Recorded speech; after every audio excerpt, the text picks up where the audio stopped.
Wala kami ibang ulam ngayon, isa lang. Pork stick lang. Kain tayo. Kakamay ko.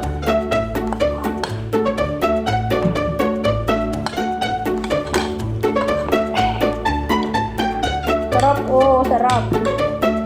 Gusto ko sibuyas.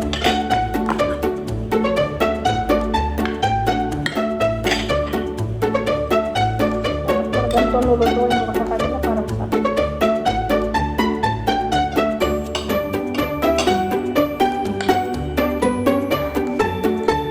Ang talagot ko, hindi ako katawa. Kain tayo. Wala. Masakit yung likod ko, hindi ko alam kung bakit. Pagising ko, masakit na lang tagayiran. Wala tuloy sa mood.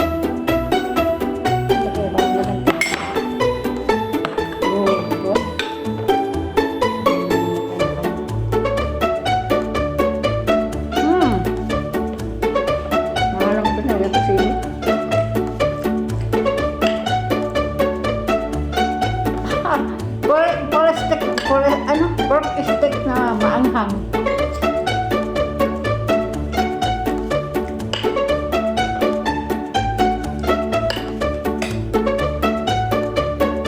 Ang hirap bubukan ng ganito ko. Masugat kasi oh. Lahat na masakit eh.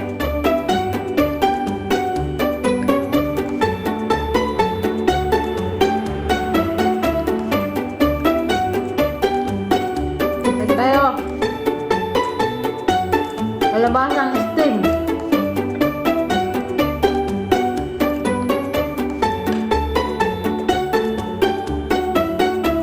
Sarap.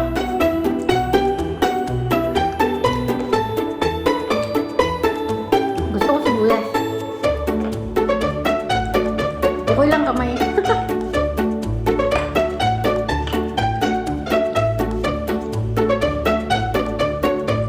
Parang na masyado ah.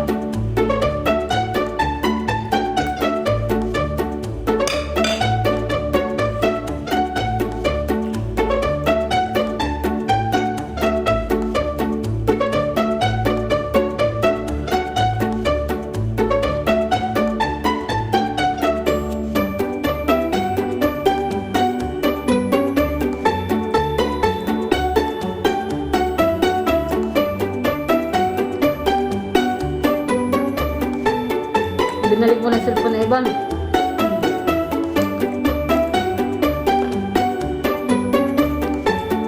Binitis mo talaga si Ivan ah. Magpapas pa.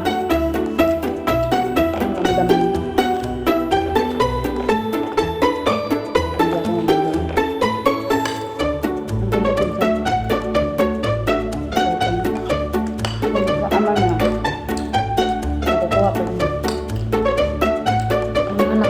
Wala silang kasamang matanda. Sila lang. Kariling mundo nila nung iniwan ko, wala sila. Ako naging problema. Paala kayo kung anong gawin nyo. Alam nyo yung tama at mali.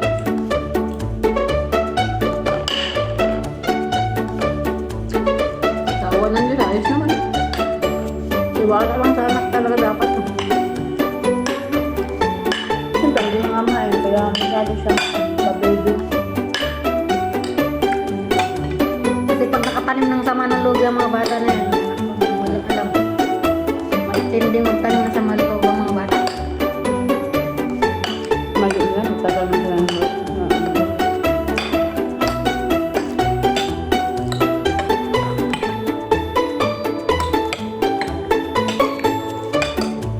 Anghang. Nawawala ang sarap. Isang nga lang yung sili kong nalagay. Hindi ko alam napakanghang pala.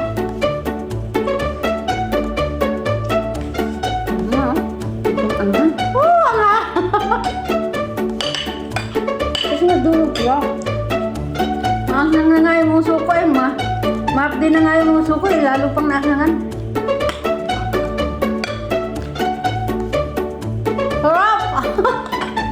Nawala, sarap na. Lalo na nang muli mukha ko.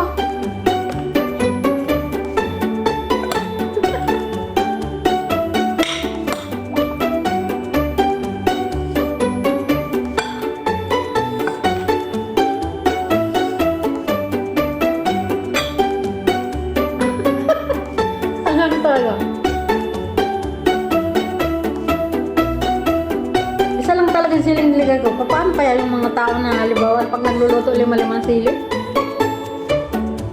Paano din nakakayanan yun?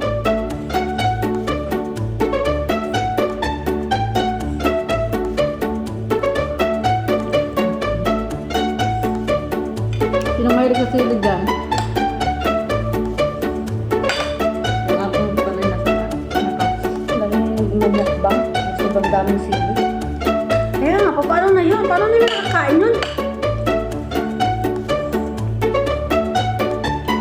Oo, masarap ng pagkain. Masarap kasi yun. At saka yung mga Indonesia nakakasama ko dito kung mag-ulam sa doon, 5 sili. Ginagaling pa nila.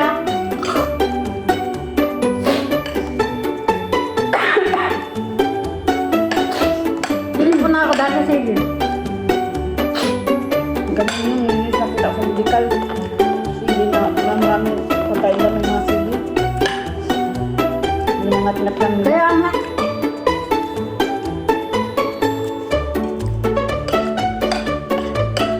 Yung bata ko sila, sinanay na sila. Hindi kumpleto ang buhay nila pag walang sili. Kain pa! Oh, Tingnan ko, Lord. Ang sarap ng ulam na wala ang lasa ng sarap. Kasi, siya naman eh. Alam naman hindi tayo sanay sa sili. Nilalagyan ng siling eh.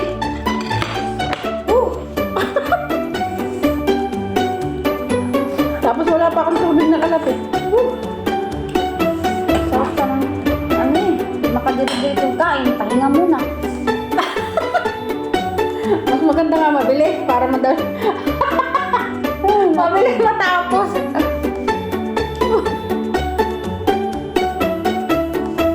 Hindi ko akalain sobrang hanggang nun. Isang piraso sili lang nilagay ko.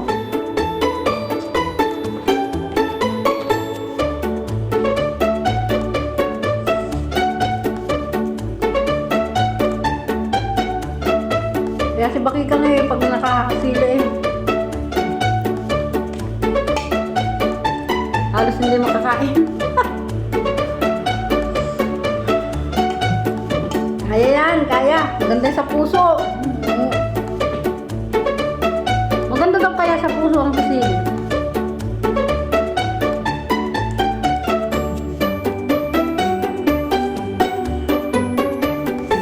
Oh, mamumulan na ako. Dahil sa sili.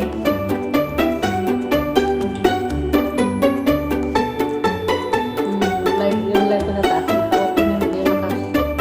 Bababa ko yung pagkakit.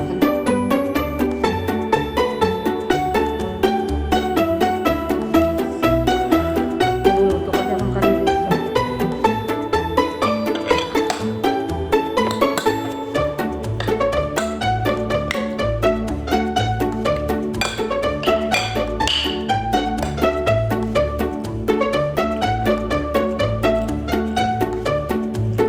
Tagal ng oras.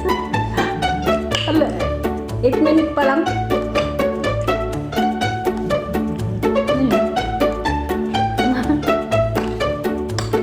Namumulan na ako.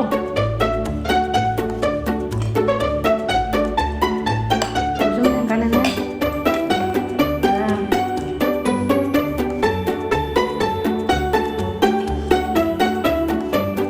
Bago na uling kanin. Parang isang beses lang tayo nagsahin isang linggo. 15 ngayon, simbang gabi. 9 days na lang pala, Pasko. Oh.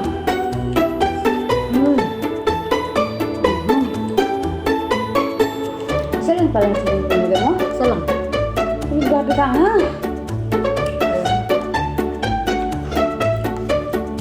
Kapagkain mo pa ba yan? Gusto ko nga yung medyo mahal para sa po. Medyo! Pero yan, sobra! Medyo lang. Ilagay lahat mo ng kanin na yun ba? Tanggalin mo.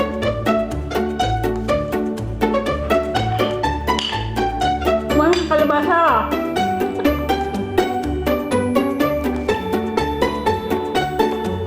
Pag tindig ko dito, kakain agad ako ng asukal. Para tanggal yung ano ko.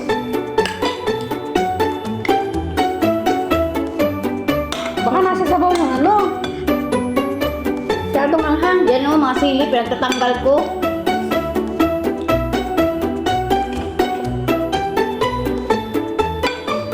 Baka mga sili na mabutuan dito, nadurog. Baka isang sili lang talaga. Kaso mo, binapit-gupit ko.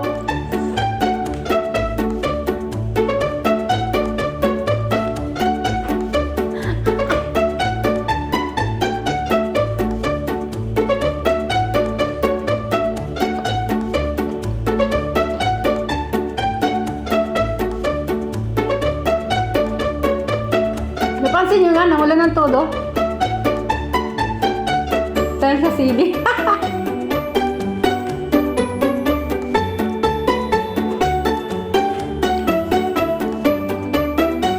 Tapos na ako. Kunti lang kasi kanin namin ngayon. Kasi magsasahin kami ng bago namin.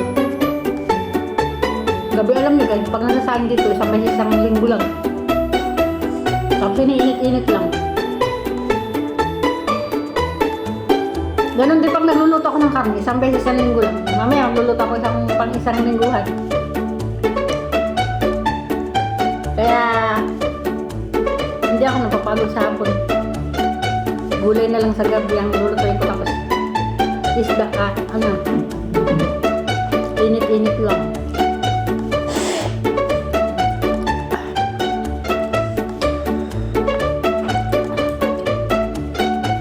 Thank you for watching. Parehas kami namula. Namula ka ba?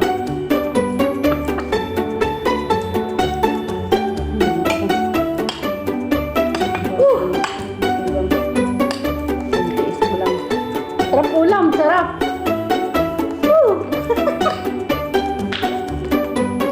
Sarap mo kalabasa, matamis. Sarap mo na yan.